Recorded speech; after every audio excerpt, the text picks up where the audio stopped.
The MEKRA Lang Turn Assist AAS 13-12 has been designed to reduce accidents involving vulnerable road users. In this video we will show you how the sensor is mounted correctly to the vehicle. The sensor has a horizontal opening angle of ± 85 degrees and a vertical opening angle of ± 20 degrees. This results in a detection zone of 3 by 12 meters alongside the vehicle. To achieve the best coverage of the legally required detection zone of 2.5 by 6 meters alongside the vehicle, the sensor must be mounted in the given assembly window.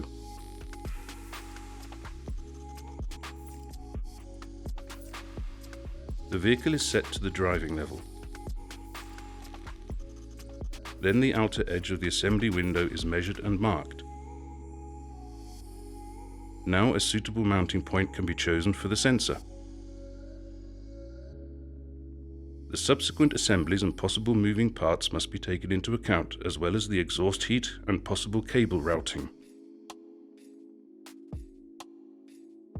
The sensor must be mounted free of vibration to get the maximum functionality.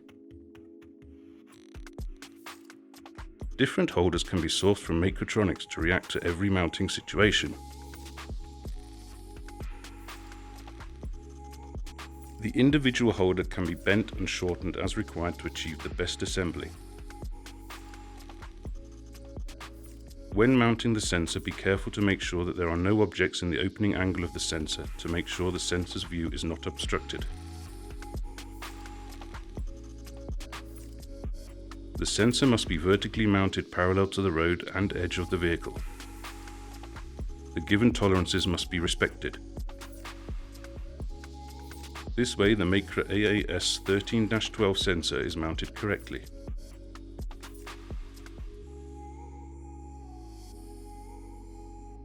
In the next episode you will see how the MEKRA AAS 13-12 cables are routed.